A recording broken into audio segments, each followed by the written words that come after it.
What's up, everybody? I'm Matt Brody, and this is Simply Must Go, and today's going to be a short, simple, fast video, I hope.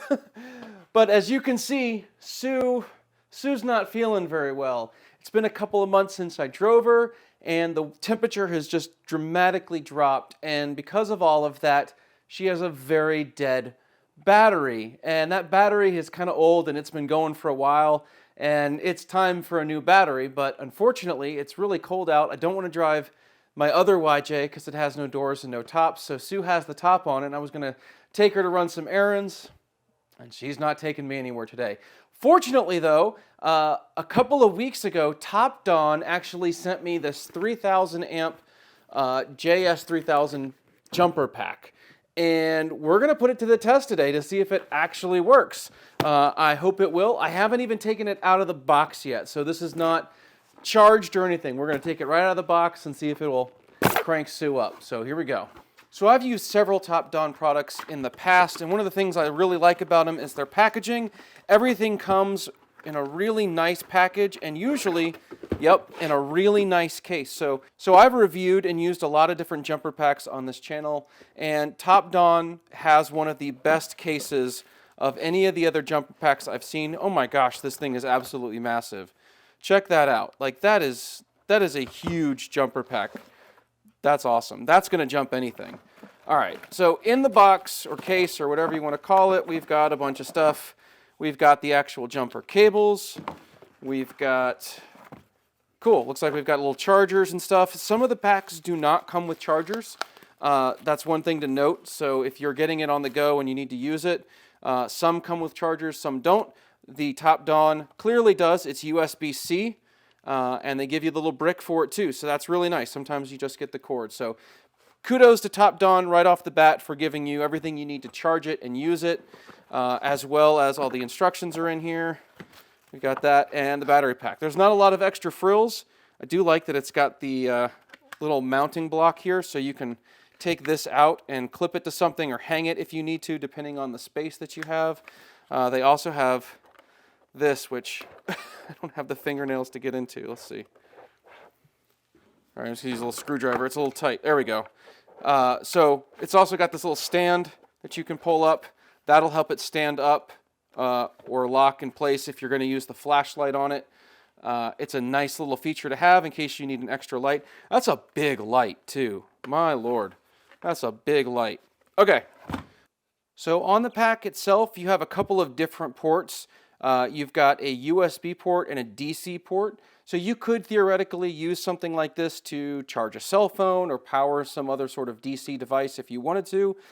Personally, I don't ever do that because I want this to be as powerful as possible whenever I go to jump a vehicle. To me, that's a much more important thing to have this for. I've got other battery packs and things like that and solar panels to run stuff like this. That's not what I would use this for, but it's there in an emergency situation. Obviously, if you're stranded on the side of the road with a dead phone, this would come in handy. So it's nice that it's there, just not something I typically am going to use. On the other side, you have what's called the engine start plug, but this is basically where you plug in your cables. It only goes in one way. There's a flat side on one end, and so it just plugs in like that. You take it out. And on the other side, you have your input-output. So this is the power port that you would charge off of. This is the USB-C that you'd plug into the wall to charge this.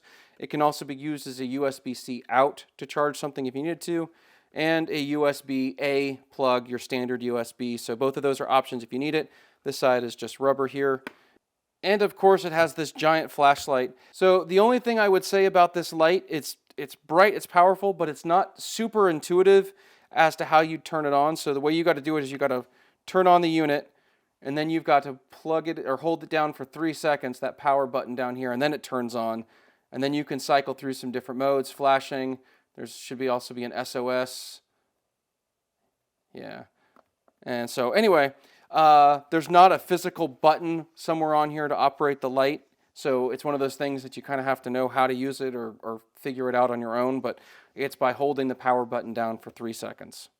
And again, I've mentioned this before, but this case is really nice. It's a very solid case. It's a zipper case. A lot of the other ones I've seen just kind of come with a baggie, like a pull-tight baggie, and they're not great. Things are always falling out. or they've kind of got a case with a little Velcro strap, but it's not super secure. But this is a pretty decent case, and everything fits into it really well, so you can get everything back in the way it came and close it up nice and tight. It looks really good. It's going to be solid and keep everything clean so that you don't have anything getting dirty or falling out and you're losing it. Definitely props on the case too. So this jumper pack is absolutely massive. It's supposed to jump anything from a 9-liter gas to a 7-liter diesel. That's huge. And just from a size comparison, I'm going to show you a different one. This is my other jumper pack. This is a 1500 amp. Look at the size difference. I mean, this thing is absolutely, I don't know that there's anything this isn't going to jump. And look at the size of that flashlight versus the size of the flashlight you get on a lot of other ones, these smaller ones. So kudos here. This thing is really well built. It feels great. And I have a feeling it's going to work just fine jumping Sioux. So one of the things I want to share with you that I really like about the TopDon jumper pack is the battery cables themselves. So these are the cables. They look very similar to battery cables that you would get with the alligator grips on most any other jumper pack. But what I want you to notice is these are typical jumper pack cables that I have. Look at the length difference. They're just a little bit longer. And to be very honest, these are always just slightly too short. So I'm hoping that these being longer and these gator grips, right? I think that's what they're called, like, are substantially bigger and wider. Like, it's hard to tell on camera, but you have to do it this way, I guess. Anyway, these open up more. I have a hard time getting these around some of the terminals, particularly in like my older Jeeps, and getting these cables to the battery because of the way the layout in the older Jeeps are. So this should theoretically actually work way better for me too. All right, so best practice when you're using a jumper pack, and I don't know that there's a right or wrong way necessarily to do this in terms of order, but I always connect the negative first, and that actually fits over these really well. My other ones don't. I don't get to fit them all the way over. So now that we have that in place, I'm just going to connect these cables. And they only go in one way. So one of these has a sort of a flat edge to it. So there we go. We're plugged in. We're going to hit power. Let's see how much power it comes with out of the box. Oh, it's saying 100%. Sweet. We may have to do the boost button. We'll see. The boost button, that's if your battery is completely dead. You can hit this and it's going to give it a lot more power in order to start. We'll see if we need that or not. But as of right now, we're going to go with just the regular power. All right, let's try it out.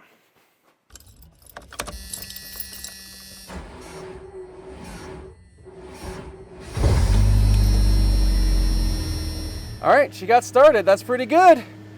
It took her a second, but she managed. So you have the same best practices when you want to unplug the battery pack. You want to unplug the cables from the pack first, and then unplug the cables.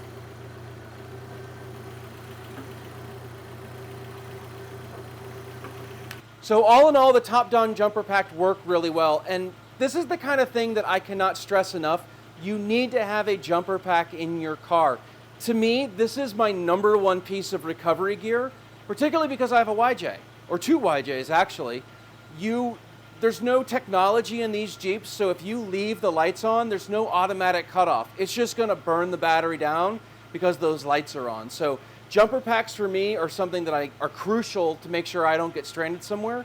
But these are also a great piece of recovery gear to make sure that you can help somebody else. I don't know how many people I've seen in Walmart parking lots or at Target or whatever that are stuck because their car's not starting, and this gives you the ability to help somebody else out. And so I always recommend going with as big a pack as you possibly can. Don't go with one that's the smallest you can get away with, because you never know who you're going to be helping, what kind of engine they're going to have.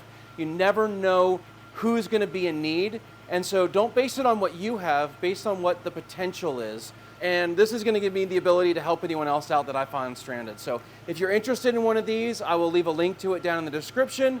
But TopDon has always been a company that has done really well for me. And so I trust them. I think this is a great pack. So if you're looking for a new jumper pack, maybe a Christmas gift for somebody, I highly recommend the TopDon jumper packs.